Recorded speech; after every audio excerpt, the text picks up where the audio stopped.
नमस्कार बच्चों, आइए बच्चों आज हम इस वीडियो के माध्यम से 8th ग्रेड अभ्यास पुस्तिका कक्षा 6 विषय गणित। देखिए बच्चों, हम इसके अंतर्गत गणित विषय के अंतर्गत इसमें दिए गए अध्यायवार जो प्रश्न हैं इन्हें हम किस प्रकार से पूर्ण कर सकते हैं, आइए जानेंगे। देखिए 8th ग्रेड अभ्यास पुस्तिका प्रश्नोत्तर पुस्तिका कक्षा 6 विषय गणित। तो देखिए बच्चों, आप आगे इसी प्रकार से और भी अन्य वीडियो प्राप्त करना चाहते हैं तो आप इस चैनल को सब्सक्राइब कर लें, बेल आइकन को प्रेस कर लें ताकि आने वाले सभी वीडियो आप तक पहुंचते रहेंगे और आप चैनल के प्लेलिस्ट में जाकर विषयवार सभी वीडियो देख सकते हैं। तो आइए देखते हैं कक्षा 6 विषय गणित। देखिए इसमें अनुक्रमणिका दी गई है, इतने अध्याय दिए गए हैं। इन अध्यायों के देखिए पाठ क्रमांक यहाँ दिए गए हैं। इन अध्यायों के हमें 8th ग्रेड पुस्तिका में प्रश्नोत्तर भरना है। तो आइए देखते हैं अध्याय 4। देखिए दिया है पेज नंबर 52 में ज्यामिति आधारभूत ज्यामिति अवधारणा है। तो देखिए हम इनके प्रश्नों को किस प्रकार से हल कर सकते हैं यहाँ समझेंगे। देखिए इस प्रश्न को हल करने के लिए यहाँ निर्देश भी दिए गए हैं कि किस पाठ से कौन से प्रश्न क्रमांक से ये प्रश्नों के आंसर हम लिख सकते हैं। देखिए दिया है पहला प्रश्न, ज्यामिति में एक सूक्ष्म चिन्ह जो कि एक स्थिति निर्धारित करता है उसे क्या कहते हैं। तो देखिए ज्यामिति में एक सूक्ष्म चिन्ह जो कि एक स्थिति निर्धारित करता है उसे बिंदु कहते हैं। देखिए इस प्रश्न का आंसर आप गणित कक्षा 6 प्रश्न क्रमांक 75 में आप देख सकते हैं। ठीक है, इसी प्रकार से देखिए अगला प्रश्न है प्रश्न पे दो बिंदुओं को जोड़ने वाला सबसे छोटा रास्ता क्या कहलाता है। तो देखिए इस प्रश्न का आंसर दो बिंदुओं को जोड़ने वाला सबसे छोटा रास्ता रेखाखंड कहलाता है। इसके बाद है अगला प्रश्न, यदि एक रेखाखंड जैसे ए बी को दोनों तरफ बिना किसी अंतर के विस्तृत किया जाता है तो इस प्रकार प्राप्त आकृति को क्या कहा जाता है।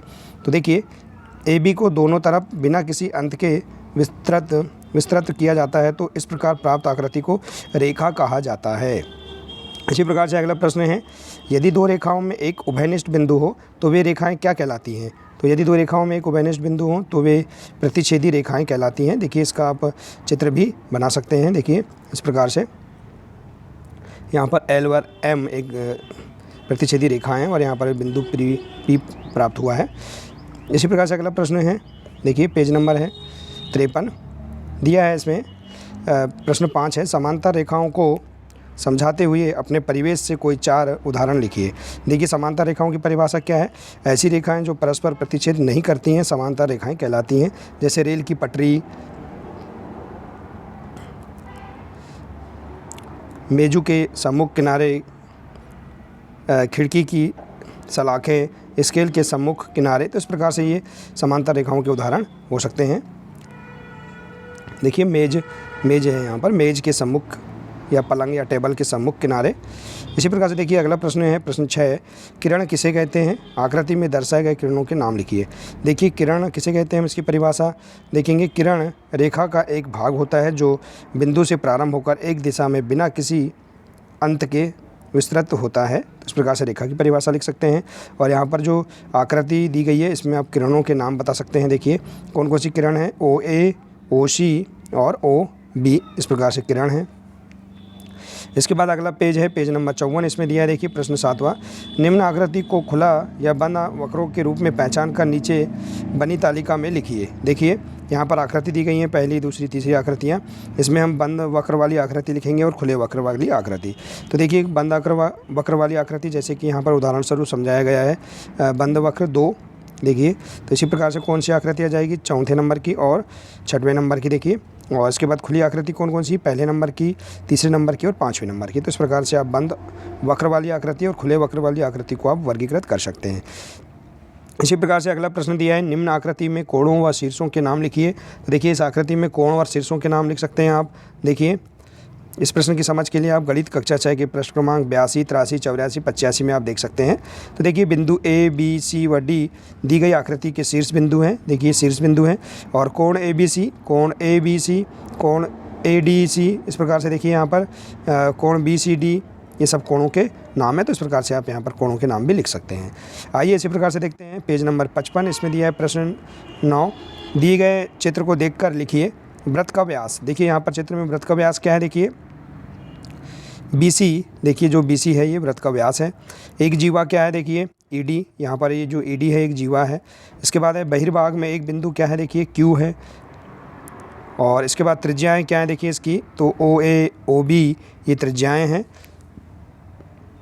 इसी प्रकार से ओ सी ये क्या है, इसकी त्रिज्याएँ हैं। तो इस प्रकार से आप इनके आंसर लिख सकते हैं। इसी प्रकार से देखिए अगला प्रश्न दिया है, प्रश्न 10, संलग्न चित्र एक चतुर्भुज है, इसके आधार पर निम्नलिखित प्रश्नों के उत्तर दीजिए। क्या चतुर्भुज ABCD बहुभुज है? तो देखिए यहाँ पर हाँ, चतुर्भुज ABCD एक बहुभुज है। इसके बाद है चतुर्भुज ABCD में चित्रों की संख्या कितनी है? देखिए इसमें चित्रों की संख्या कितनी है, सॉरी त्रिभुजों की संख्या कितनी है इसमें, देखिए ABC एक त्रिभुज है, ADC दो त्रिभुज, और देखिए इनकी संख्या 2 है।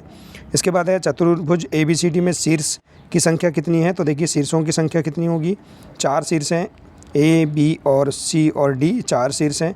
इसके बाद है अगला प्रश्न, चतुर्भुज ABCD में कोणों की संख्या कितनी है? तो देखिए इसमें कोणों की संख्या भी 4 होगी। देखिए कोण ABC एक कोण, इसके बाद है कोण ADC 2 कोण। देखिए शीर्ष जितने शीर्ष होते हैं उतने ही कोण होते हैं, तो इस प्रकार से आप कोणों की संख्या भी बता सकते हैं। ठीक है बच्चों, तो देखिए इस प्रकार से आप यहाँ बहुत ही सरल तरीके से कक्षा 6 गणित के अध्याय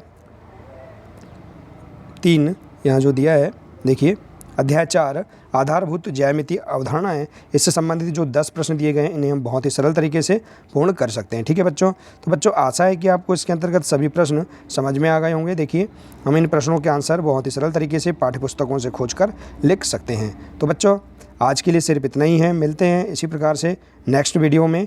नमस्कार।